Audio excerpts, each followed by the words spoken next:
Hermanos, buenos días. Hermanas, buenos días. Bienvenidos a este tiempo de devocionar la comunidad contigo. Hoy es jueves 3 de junio y antes de comenzar con el devocional, por favor ayúdeme en oración. Señor amado, Dios bendito, en el nombre de Jesús, queremos esta mañana pedirte, Señor, por tu ayuda, pedirte que nos ayudes a entender, Señor, lo que tienes para nosotros en este devocional. Padre, auxílianos por medio de tu Espíritu para que podamos entender tus palabras, Señor. Esto te pedimos en el nombre del Señor Jesús. Amén. Amén, hermanos, me alegro mucho de reunirnos nuevamente y estudiar juntos la palabra de Dios. Por varias semanas ya hemos estado estudiando la profecía de Malaquías. Este profeta habló de parte de Dios en un tiempo de la historia de Israel que se parece mucho al tiempo en el que estamos viviendo hoy en día. Nuestra lectura está en Malaquías capítulo 2, versículos 10 al 16. Así que vamos a dar lectura. Capítulo 2, versículos 10 hasta el 16. Dice así la palabra de Dios. ¿No tenemos todos un mismo Padre? ¿No nos ha creado un mismo Dios? ¿Por qué pues nos portamos deslealmente el uno contra el otro, profanando el pacto de nuestros padres? Prevaricó Judá, y en Israel y en Jerusalén se ha cometido abominación, porque Judá ha profanado el santuario de Jehová, que él amó, y se casó con hija de Dios extraño. Jehová cortará de las tiendas de Jacob al hombre que hiciere esto, al que vela y al que responde, y al que ofrece ofrenda a Jehová de los ejércitos. Y esta otra vez haréis cubrir el altar de Jehová de lágrimas, de llanto y de clamor. Así que no miraré más a la ofrenda para aceptarla con gusto de vuestra mano. Mas diréis, ¿por qué? Porque Jehová ha testiguado entre ti y la mujer de tu juventud, contra la cual has sido desleal, siendo ella tu compañera y la mujer de tu pacto. ¿No hizo él uno, habiendo en él abundancia de espíritu? ¿Y por qué uno? Porque buscaba una descendencia para Dios. Guardaos, pues, en vuestro espíritu, y no seáis desleales para con la mujer de vuestra juventud.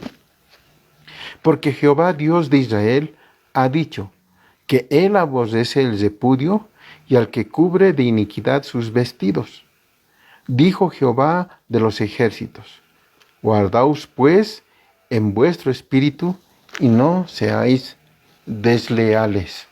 Hasta este momento, hermanos, Malaquías viene hablando y acusando a los sacerdotes, pero ahora comienza a dirigirse al pueblo en general. En estos versos que hemos dado lectura, Dios, por medio del profeta, trata el tema del matrimonio y del yugo desigual. Vamos a recordar un poco la historia de Israel en un tiempo pasado, ¿no? Judá había salido de la esclavitud. Las tribus incircuncisas, las tribus gentiles, habían ocupado el territorio de Palestina y muchos habían prosperado. Cuando los judíos regresaron hasta Jerusalén, estaba muy mal económicamente. Por esta razón, algunos de los judíos se habían divorciado de sus esposas y se casaron con las mujeres impías con el propósito de mejorar su situación política y también económica. Fue en contra de este pecado del divorcio y de la violación de los principios de Dios que habló Malaquías. Jehová Dios, por medio de Malaquías, acusó a Israel de cometer pecados bastante serios. Los acusó de ser desleales los unos con los otros. Los acusó de profanar y violar el pacto de sus padres por medio de tratar mal a sus hermanos. El profeta hace la pregunta, ¿no tenemos un mismo Padre? ¿No nos ha creado el mismo Dios? Algunos han tratado de enseñar, hermanos, durante la historia, que Dios es Padre de todos los hombres. Y la verdad es que el Señor es el creador de todos. pero es padre únicamente de los que han nacido de nuevo. Los israelitas estaban violando el pacto de sus padres por tratarse mal los unos a los otros. En el versículo 11, Malaquías acusa de cometer abominación en contra de Jehová. Él dice que Judá había prevaricado y en Israel y en Jerusalén se habían cometido abominaciones. Judá había profanado el santuario porque él se casó con una hija de Dios extraño. Los judíos tenían la ordenanza de estar separados de otras naciones. En Deuteronomio capítulo 7, versos 3 y 4, Dios da el mandato. Deuteronomio 7, 3 y 4 dice así: y no emparentarás con ellas, no darás a tu hijo a su hijo, ni tomarás a su hija para tu hijo, porque desviará tu hijo de en pos de mí, y servirán a dioses ajenos, y el furor de Jehová se encenderá sobre vosotros, y te destruirá pronto. Cuando Dios sacó al pueblo de Israel de Egipto, de su esclavitud, Él estableció un pacto con ellos cuando estaban en el desierto.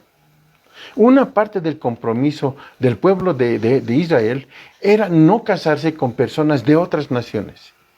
El mandato no era nada nuevo, porque podemos ver esto desde los tiempos de Abraham, Isaac y Jacob. Y cuando hablamos de este tiempo, de este mandato, generalmente surge una pregunta. Dicen, ¿cuál era la razón? ¿Por qué Dios da este mandato? Dios ordenó esto no por ser racista, sino por razones espirituales concretas. Dios quería que Israel sea su especial tesoro sobre los demás pueblos. Por eso Él mismo los había apartado, los había rescatado y les había dado libertad. Dios quería guardarles de la idolatría. Cuando los judíos regresaron del exilio, ellos volvieron, entre comillas, curados del pecado de la idolatría. Sin embargo, ellos fueron tentados por otro lado. La tentación era del yugo desigual. El mezclarse con otras naciones en matrimonio violaría y quebrantaría el servicio, el privilegio que el pueblo tenía de guardar esa revelación y ser testigos del verdadero Dios. Un tiempo antes, Nehemías y Esdras hicieron todo lo posible para acabar con este mal. Y ahora es Malaquías quien está condenando este pecado de matrimonios perversos. Una lección que nos enseña estos versos es que a lo largo de los años se ha visto una situación similar entre los evangélicos. Jóvenes y adultos casándose con personas que no son pueblo de Dios. Y por el otro lado, los encargados, dejando que esto suceda. Es muy importante para los hijos de Dios saber que el yugo desigual es un pecado delante de Dios. Ahora, otro reclamo, otra acusación que Dios señala, que Dios apunta contra Israel, es el pecado del divorcio. Él dice que odia cuando el hombre hace a un lado a la mujer con la cual se casó y él era testigo. ¿Sí? Siempre hay consecuencias tristes del pecado en cuanto al matrimonio. Cuando los israelitas se casaron con otras personas de otras naciones vecinas, ellos comenzaron a participar de su religión, comenzaron a participar de la idolatría que sus nuevas familias practicaban. La violación de los planes de Dios en cuanto al matrimonio siempre va a resultar en tristeza familiar. Va a resultar en una casa dividida, niños malcriados y probablemente una generación de malvados debido a la falta de amor en su hogar y de temer al Señor Dios. De acuerdo al versículo 13, Dios apartaría a cualquiera de la congregación de Israel si éste hubiese hecho a un lado a la esposa del pacto para casarse con una mujer impía. Dios también iba a rehusar recibir sus ofrendas. Así que Dios acusa a Israel en los versículos 11 y 12 de cometer abominación. Y luego explica, ¿no? Dice que Judá había profanado el santuario de Dios, el santuario de Jehová. Y además de eso se casó con hija de Dios extraño. Al casarse con la hija de un Dios extraño, significaba casarse con alguien que adoraba a ídolos. Cada nación en esos días se consideraba los descendientes de un dios en particular. Por consiguiente, los israelitas estaban siendo acusados de casarse con una deidad extraña. Malaquías dijo que las esposas entristecidas estaban cubriendo el altar con sus lágrimas. Sin embargo, dijo que esas lágrimas no podían juntarse con las ofrendas, no podían juntarse con los sacrificios que se estaban ofreciendo ahí. Dios rehusaba, Dios no quería, Dios no iba a recibir esas ofrendas. Entonces, para demostrar la culpabilidad exagerada de aquellos que fueron en contra de la relación matrimonial, Malaquías los presenta diciendo: ¿pero por qué? ¿Por qué Dios no ha recibido nuestros sacrificios de buena voluntad? Con estas preguntas, ellos pretendían ser inocentes. Hermanos, no existe nada más ofensivo para Dios que la arrogancia que niega la culpabilidad que Dios ya ha expuesto por medio de su palabra y también de sus mensajeros. Malaquías les da respuesta a esta orgullosa pregunta que dicen: ¿por qué? Él dice: porque Jehová ha atestiguado entre ti y la mujer de tu juventud. Esta es una enseñanza, esta es una verdad fundamental respecto al matrimonio. Dios es testigo del pacto matrimonial. Y cuando Él es testigo, para Él las promesas que se dicen en ese acto son de por vida. Y en vista que Dios es un testigo del matrimonio, entendemos que esto es más que un acto civil. Ahora, la prostitución del acto matrimonial ofende a Dios, ¿sí? Porque Él considera el matrimonio como un pacto inquebrantable hasta la muerte. Me pregunto si tal vez podemos explicar el vacío que encontramos en muchas iglesias de hoy día. Tal vez se puede deber al hecho de que muchos matrimonios han violado la voluntad de Dios, ¿sí? Se han divorciado, se han vuelto a casar, han destruido lo que Dios había formado para siempre. Él es testigo de la relación en el matrimonio. Y Dios no quiere que se separen, que todo lo que ellos han ofrecido es de por vida. Los israelitas habían presentado sus sacrificios, pero Dios no quiso recibir sus ofrendas. ¿Sí? Él no iba a recibir esas ofrendas porque Él podía ver la infidelidad, podía ver la deslealtad, podía ver la traición que había entre ellos. ¿Sí? Habían dejado a la mujer de su juventud, habían destruido el matrimonio para casarse con otras mujeres de pueblos vecinos. Hermano, hermana, debemos entender, ¿sí?, que cuando Dios en su bondad y en su gracia nos ha llamado, lo ha hecho con un propósito. Nos ha llamado para que nosotros pertenezcamos a su pueblo. Él nos ha dado el más grande privilegio. Y ese privilegio conlleva una tremenda responsabilidad. La responsabilidad de serle fiel a Dios. Porque Él nos llamó, Él nos amó, Él pagó. Él vino a esta tierra. Se entregó su vida misma en sacrificio, murió en la cruz, resucitó. Él nos separó del pecado, Él nos separó del mundo. Él quiere que nosotros seamos un pueblo santo para Él.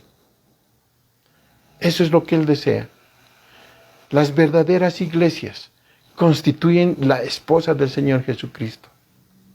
Así que cada uno, como hijos de Dios, como creyentes, debemos asegurarnos de honrar a Dios, de darle la gloria en nuestro hogar, para que Él reciba nuestro servicio con agrado, para que Él acepte nuestro servicio con agrado. Vamos a orar. Señor Dios, te rogamos que nos ayudes a realizar nuestro servicio, Señor, siendo fieles, siendo personas santas delante de ti, Señor. Te rogamos que nos ayudes a tener buenos matrimonios, que no quebrantemos lo que tú has dicho que es hasta la muerte, Padre. Queremos servirte, queremos honrarte, queremos entregar nuestras vidas, Señor, a tu servicio. Ayúdanos, Señor, porque solos no lo podemos hacer. Tú eres el único que nos da fuerza, el que nos guía, el que nos dirige, Señor. Ayúdanos, Padre. Esto te rogamos en el nombre del Señor Jesús. Amén. Hermanos, muchas gracias por estar en este tiempo. Los espero la próxima semana. Nuestro Señor Jesucristo los bendiga, los guarde en este tiempo. Gracias, hermanos.